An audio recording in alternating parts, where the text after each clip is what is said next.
আমি আপনাদেরকে বলবো যে অভিমান করে বাংলাদেশকে ত্যাগ করবেন না। মা কখনো অভিমান করে তার সন্তানকে তাড়াইয়ে দিতে পারে না। আমি এটা বিশ্বাস করি আপনাদের অন্তরে বাংলাদেশের জন্য গভীর ভালোবাসা আছে, বরঞ্চ আমাদের যা আছে তার চাইতে বেশি আছে। বলবেন যে এটা তো আমাদেরকে বোধহয় একটু আপনারা একটু তেলে দিলেন কিনা। না, আমি তেল দিইনি তো, এটা রিয়েলিটি। আমরা দেখতে দেখতে চোখের সামনে যা দেখছি আমরা অভ্যস্ত হয়ে গেছি। কিন্তু আপনারা একটু দূরে থাকার কারণে বাংলাদেশে যখন একটা গাছ থেকে পাতা ঝরে তখন আপনারা চিন্তা করেন যে এর পিছনে কোনো রহস্য আছে কিনা, কোনো বিপদ সংকেত আছে কিনা, এবং হয়ে গেছে তো অতীতে এগুলা। এই জন্যে আমাদের যে কি বলে একটা কনসার্নের জায়গায় চাইতে অনেক বেশি আপনাদের কনসার্নের। বিজনেসের ক্ষেত্রে আমার অনুরোধ যে আপনারা আসুন, বাংলাদেশ আসুন, প্রিয় বাংলাদেশে আসুন। আপনারা আমাদের ময়লা আবর্জনাকে দেখে দূরে যদি থাকেন তাহলে ওইটা আরও ময়লা হবে।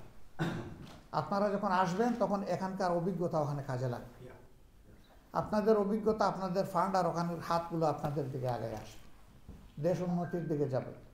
এটা সিলেটেই করেন আর নর্থ বেঙ্গলেই করেন। দেশ আমাদের ছোট্ট দেশ, ছোট্ট একটি দেশে 18 কোটি মানুষ। দুনিয়ার কোথাও এত থিকলি পপুলেটেড কোনো কান্ট্রি দুনিয়ায় নাই। এটা একদিকে বলতে পারেন বোঝা, কিন্তু আমি দেখি এটা আমাদের সম্পদ। কারণ মানুষই তো আসল সম্পদ।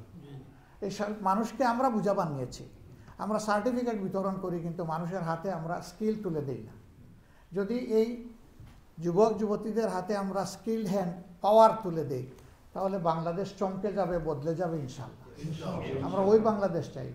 আমরা তারুণ্য নির্ভর নয়, তারুণ্য সমৃদ্ধ বাংলাদেশ করতে চাই।